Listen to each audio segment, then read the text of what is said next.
Wisdom calls, "Come, eat of my bread, and drink of the wine I have mixed. Lay aside immaturity and live, and walk in the way of insight." I want to begin this observation of the feast of Melania the Elder by telling you about a book that I borrowed from the central branch of the Austin Public Library the day before all the libraries and parks shut down in Austin in March. I'd been on the waiting list for this book for a long time. It had been voted one of the best books of 2019. And it's called How to Do Nothing by Jenny Odell. Let me show it to you right here. It always looks backwards, but there it is. How to Do Nothing. I've had it with me for all these months, the library book, and I returned it on June 1st when the book drop opened for returns. But then I bought a copy to keep forever and to write in. The author, Jenny Odell, describes herself as a quintessential California atheist. She's a professor, a performance artist. She's worked in high tech. And the subtitle of her book, How to Do Nothing, is called Resisting the Attention Economy. And this is how she begins. Nothing is harder than doing nothing. In a world where our value is determined by our productivity, many of us find our every last minute captured, optimized, or appropriated as a financial resource by the technologies we use daily. She describes a practice through the essays in this book, which she calls resist in place. She says that doing nothing is hard. Disengaging from the attention economy gives you the possibility of re-engaging with something else. And the something else she wants us to re-engage with is time, space, and place.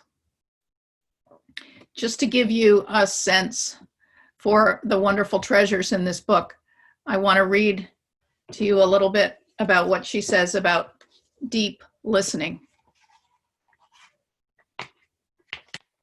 Deep listening is one of the techniques of doing nothing.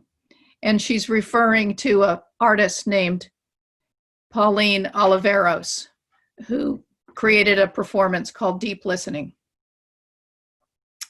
Oliveros defines the practice as, quote, listening in every possible way to everything possible to hear, no matter what you are doing.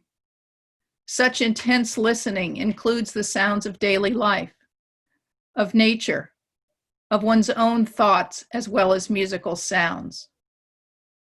She distinguished between listening and hearing. To hear is the physical means that enables perception. To listen is to give attention to what is perceived both acoustically and psychologically. The goal and reward of deep listening, the goal and the reward of deep listening was a heightened sense of receptivity and a reversal of our usual cultural training, which teaches us to quickly analyze and judge more than to simply observe. And Jenny Odell reflects about this. When I learned about deep listening, I realized I had unwittingly been practicing it for a while, only in the context of bird watching. In fact, I've always found it funny that it's called bird watching, because half, if not more, of bird watching is actually bird listening. I personally think they should just rename it bird noticing. However you refer to it, what this practice has in common with deep listening is that observing birds requires you quite literally to do nothing. Bird watching is the opposite of looking something up online. You can't really look for birds. You can't make a bird come out and identify itself to you. The most you can do is walk quietly and wait until you hear something, and then stand motionless under a tree, using your animal senses to figure out where and what it is. What amazed and humbled me about bird watching was the way it changed the granularity of my perception, which had been pretty low res. At first, I just noticed birdsong more. Of course, it had been there all along, but now that I was paying attention to it, I realized that it was almost everywhere, all day, all the time. And then one by one, I started learning each song and associating it with the bird, so that now when I walk into the rose garden, I inadvertently acknowledge them in my head as though they were people. Hi, raven, robin, song sparrow, chickadee, goldfinch, tui, hawk, nuthatch, and so on. The sounds have become so familiar to me that I no longer strain to identify them. They register instead like speech. This might sound familiar to anyone who has ever learned another human language as an adult.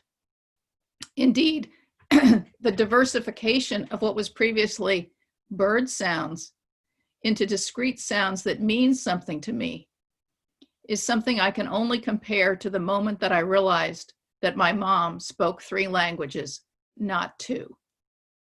And I won't tell you the story about discovering that her mother speaks 3 languages and not 2, but I will tell you that she develops this practice of bird noticing, and she reads a book about crows, or a book about birds that mentions that crows are so smart, and then she tells a whole story about deciding to leave a few peanuts out on her porch and watch patiently week after week until the crows start picking up the peanuts. And it's an absolutely wonderful, wonderful piece of writing. This book has amazingly beautiful parts to it. And I'm just going to read you her conclusion after she tells about her adventure with the birds.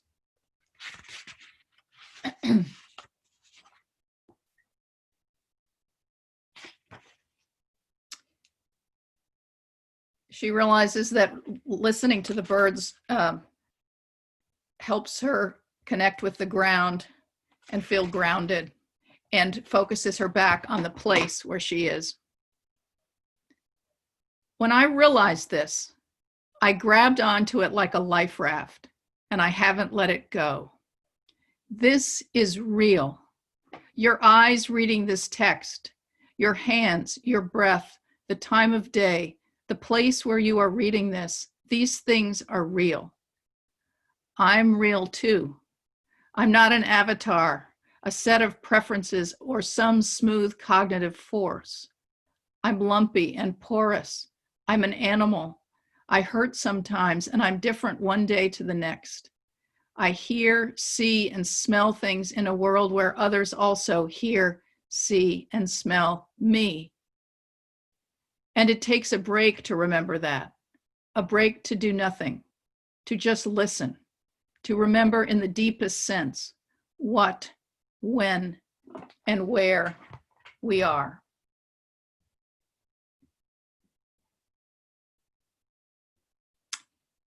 The ultimate goal, Jenny Odell argues, of doing nothing is to wrest our attention away from the attention economy and replant it in the public physical realm where bodies are real. This, of course, has an ecological and political implication. Now we get to Melania the Elder. We don't know a lot about Melania the Elder. No writing of her survives, but as with many of the saints and holy women, holy men, I do a lot of projection onto her. And the projections that I project onto her are based on some of the hagiography of her biographers. There's a lot of romance around her wealth, her celibacy, the fact that she was in charge of so many people and so highly praised by those who wrote about her.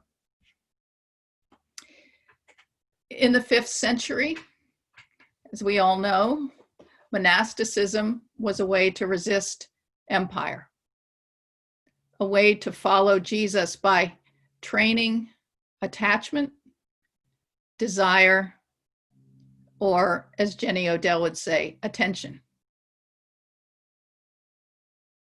Women monastics gained agency by their renunciation of marriage and family. And they lead and minister and model Christian life even for us now. My understanding of asceticism was very much influenced by Margaret Miles, my teacher at Harvard, and her students who wrote after her, that asceticism is about fullness of life and is, rather than denigrating the body, is actually honoring it. So Melania the Elder turned her attention away from her wealthy world of commerce and land owning and stewarding her property and turned her attention to prayer. Melania's life reminds us of the tradition of attention management in the Christian tradition. How to do nothing, how to attend to the real. How has the pandemic changed the attention economy? Well, the pandemic has forced us to do nothing because there's so many things we can't do, so many things that don't distract us from death, from humanity and reality. The pandemic has the potential to turn us back to place, to our homes, to our neighborhoods, and to our neighbors. I've read that the stores are totally sold out of bread makers, bikes, and guitars. At the beginning of the pandemic, we stopped. We canceled everything, and that was just amazing. But did it last? I found new levels of my own addiction to consumption of Trump news and the clickbait disaster scenarios. The media giants all want our attention. Fox and MSNBC, and even my beloved New York Times. In the last few weeks, I have heard parish clergy, bishops, and deans say these dramatic words. I'm busier now than I've ever been. Now, I try not to say that, even if I feel it, because I just don't like what it says about who we are. But Melania and the Christian tradition of asceticism and contemplation calls us back to the ideal of receiving, of deep listening, of paying attention to the real.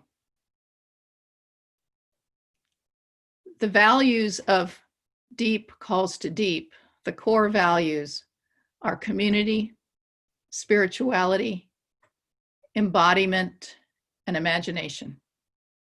And Jenny Odell's reflection on disengagement and re-engagement and how to do nothing touches on these all. You remember the monastic entreaty, let your cell be your teacher. I think that's in another way, how to do nothing.